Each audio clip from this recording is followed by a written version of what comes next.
Good morning, good morning, good morning. Welcome to the All the Way Up Radio Show. I'm your host, Lydia High. Always excited to be here with you on this Wednesday morning. We have a special guest in the studio, in the building today, a business owner. I'm really excited to have him with us today. Today was just a busy morning. It was. I woke up early this morning, like 4 o'clock. And I still was late on things I had to do. You know, it's just, where is the time going? I just don't even understand that. But we are on schedule and we're always on time and being able to bring you business owners and business strategies when it comes to your business. So again, this is Lydia High, your favorite accountant, and I'm always excited to be here with you. Today's show is sponsored by Precise Business Management. For all your accounting and tax needs, give Precise a call at 702-480-7619, 702-480-7619. If you are a business owner and you are struggling with your finances or your financial statements or getting funding for your business, and you just need an accountant or a professional to look over your financial statements to just make sure that you're headed in the right direction with regards to where the economy is going, give Precise a call and they'll be happy to work with you and to help you in your business today and tomorrow for success. Whew, okay. So we are going to be talking about barbers and barbershop school and barbershop business and the industry as a whole. And we have an expert in the building, a professional that's been working in that industry for a long time. I know a lot of barbers and hairstylists and people in that industry, and sometimes they want to know how to scale the business, how to grow the business, how to be able to take their business to the next level in that industry. That's one of the fastest growing industries since 2021. And again, during COVID, a lot of people couldn't get out to be able to get their hair done, to get their hair cut, to be able to, kind of manicure themselves. And I saw some really jacked up pictures of some people having some difficulties being in the house and not being able to see their barber. So he is very valuable. Not only is he valuable to be able to help us to look clean and cut, but also they're like therapists, you sit down and you talk to your barber and you kind of tell them what's going on with your life and what's going on in different situations, and they give you their wisdom and their knowledge and their insight, and sometimes it's more than just getting a haircut. So we have an expert in the house that's going to talk about your business as a barber, as a professional, as a business owner, and what that looks like as a barber. So if you are a barber or know someone that is a barber or in that industry, tell them to turn on the radio to listen to this show, because we're going to give some really good, insightful information. And we have the one and only Marcus Allen in the building from Masterpiece Barbershop and Masterpiece Barber College that was established in 2004. His barbershop was established in 2004 and has had the expertise to scale his business to 4 locations. So he has 4 barbershops, which is really great. And he started a barber school in 2015. So we're going to talk about what that looks like with regards to starting a barber school. Again, this is Lydia High, your favorite accountant. You listen to the All the Way Up Radio Show. And today's show is sponsored by Precise Business Management for all your accounting needs. So if you're a small business owner and you need support in accounting or bookkeeping or being able to do payables, receivables, or collections, give Precise a call at 702-781-8814, 702-781-8814. Welcome, Marcus. How are you today? Thank you for the invite. You're welcome. How are you doing? I'm blessed, truly blessed. That is great. So I'm excited to have you on the show today and to talk about the barber industry.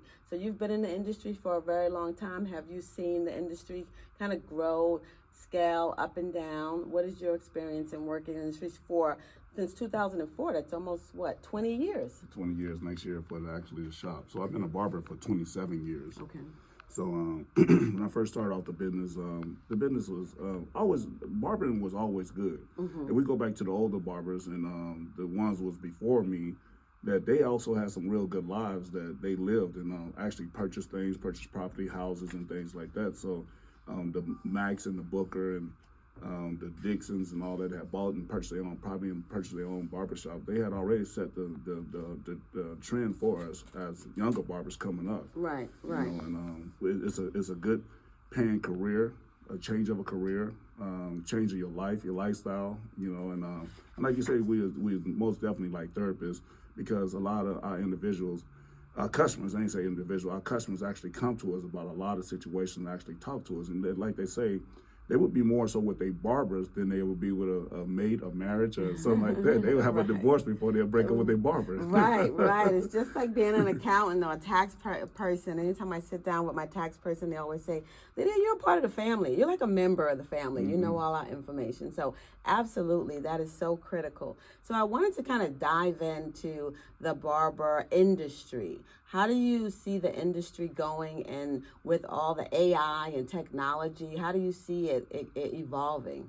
Well, far as animation, like having robots cut your hair, they've been speaking up on that, and they doing test runs of that right now. But who all will all sit down and let a robot actually cut your hair? There's a lot of things a robot could do, but I don't think that's one thing a robot will be actually accomplished. Putting a razor on you, actually cutting your hair, different textures, different styles that you actually have to use, different skins, disorders and things like that. A robot will never be able to detect any of that. You know, so how good a health and sanitation would a robot really be?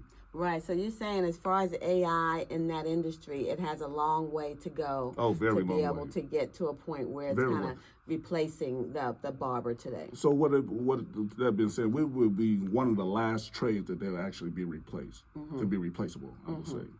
So good. So being able to know that, because AI is just moving so rapidly in so many different industries, and being able to look at that from a barber perspective and to see how it's going to interrupt that flow of being a barber or a barbershop. So you have a school. So in the barber school, do you mention anything with regards to AI or technology that's coming down the pathway? Or does it help? Has it helped the barber industry in the last several years? No, it haven't helped the barber industry at all in the last several years. And we speak up on it, but it's not too much to really speak up on because it's difficult just to teach an individual how to pick up some clippers and cut hair right now.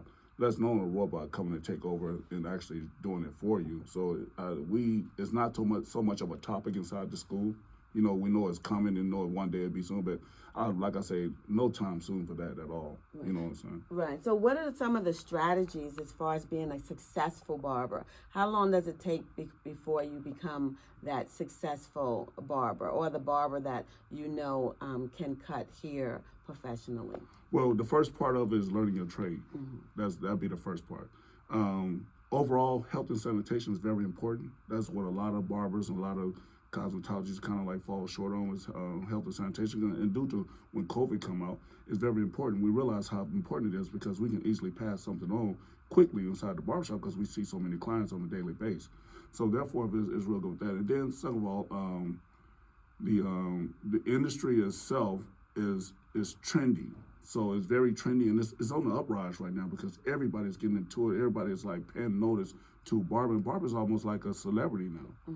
It's just being a celebrity because it's like you cutting celebrities, you cutting different celebrities, and then you become a celebrity just like the celebrity that you cut. Now, how do you get in that industry? So if you're a barber and you're just cutting hair, how do you get into the industry of becoming a celebrity barber? Well, celebrity barber, like everyone doing now, is more so social media. So social media gets you into places that you never would be able to get into just by a post. You know, a post can get you in somebody's bedroom, somebody's office, behind somebody guarded gate, in somebody's office. I mean, there's many things that a post can get you, and then you get that notification or get notified by other celebrities that, you know, they see your work on there. I tell everyone to sit there and we got two things going on right now. See, back in the day when we first started, we didn't have social media. Right. So we had to put our work out there with the haircuts and actually have a walking billboard. Right. And then I call it hand-to-hand comeback. So we had to go hand out flyers and cards everywhere we went. Now barbers don't do none of that no more. Right, because of social media. Social media. But I would advise barbers today to still do both. Do hand-to-hand comeback because people want to meet people personally still. Right. To know this individual, not just see them behind a glass that's on your phone or through a computer. Right. Right. So you actually come walk to that person and actually introduce yourself and be the official way to actually get known by the individual instead of just setting up a post. Right. Then second of all, a post, you will get the post, you got to put your post in there because that's the new trending thing that you have to use your social media, and it's free. Right, absolutely. It's Now, free advertising. now, so far. It's free. Yeah, it's free now. You're right. You talk about AI. Watch how that come. Huh? Right, Right about that. absolutely. So, and being able to pivot. So you pivoted from owning a barbershop to then owning a barber school. What made you decide to kind of do that? And not necessarily pivot, but open up a school outside of actually having the shop. Well, the first word you said, I like how you said it. You said own.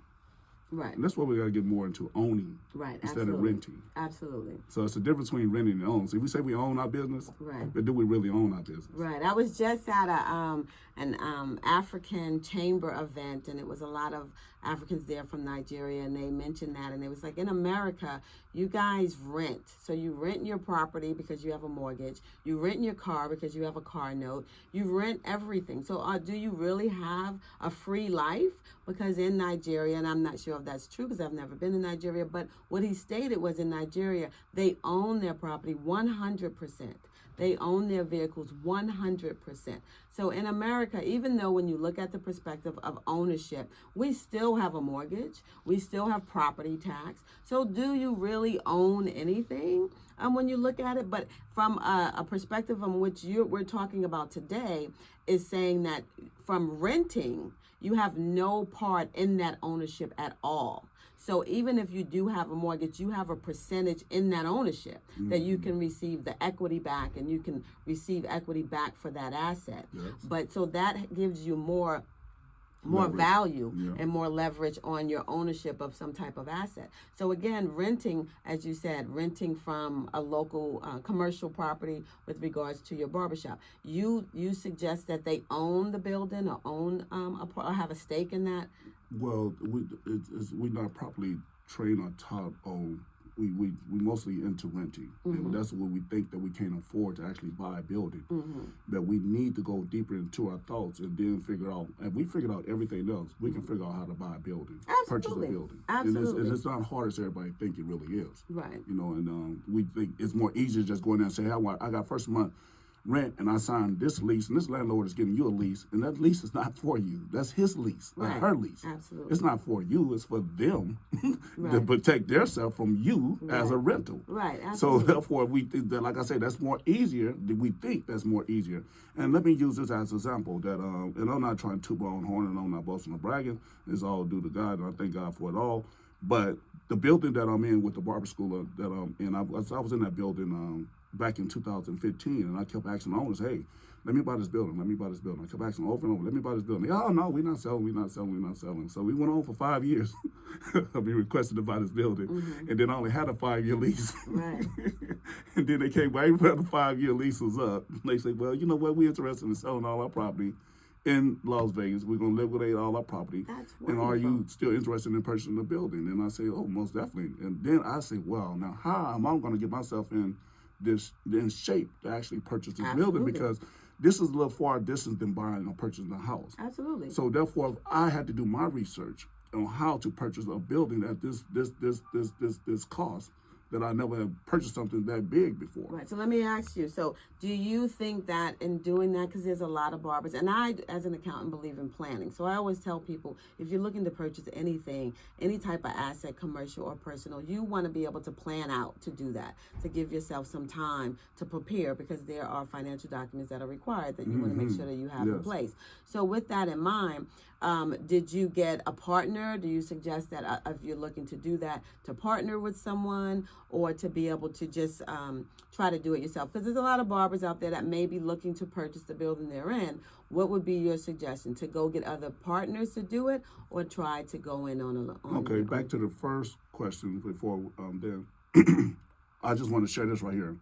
The same amount of money that I was paying out in rent for 5 years ended up to be my mortgage. The same amount of money I was paying monthly for 5 years ended up to be the same thing as my mortgage. And though that the business next door became my tenants. Right. So now that's free money on top of that with me paying what I was already paying anyway. Right. So I just want to get that out the way.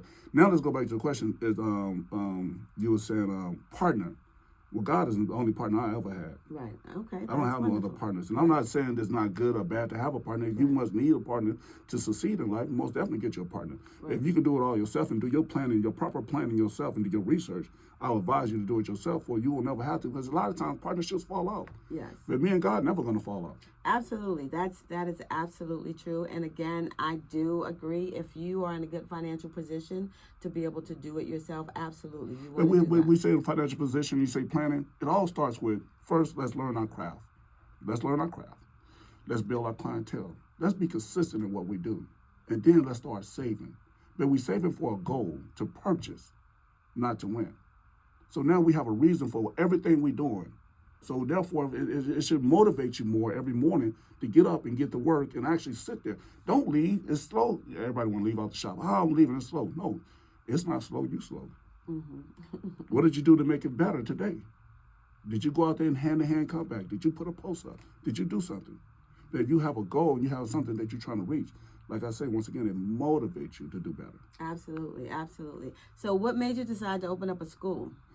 Well, the school came about, I was into my third shop, after my third shop. Well, I opened the first shop in 2004, my second shop in 2006, and then 2008 I opened my third shop. And as I realized that some of the barbers that was licensed, just got licensed, coming into the shop, that they wasn't really ready for the shop. And then I found myself trying to save my shop so that they won't be passing out bad haircuts inside of my shop. So I'm like cutting my client and then rushing over there helping them with their client. And I said, well, this right here, I'm instructing. And I said, well, maybe it's time. And I said, well, I don't want to go open up another barbershop because I had opened up 3 barbershops at the time. And I was like, I don't want to open up a barbershop. I was like, well, I think it would be a good time to open up a school that I can share some of this knowledge that I have learned over the 15 years that I have, well, it's almost 20 years at the time when I opened up the school, that I can share some of this knowledge. And then I was getting ready to rescind my retire anyway when I turned the age of 45 anyway, because that's another thing we should talk about. And when I was 30 years old, I was 2 years into the barbering game. I started when I was like 26, 27 years old. And then within the 2 to 3 years, when I turned 30, I had started to purchase all my properties.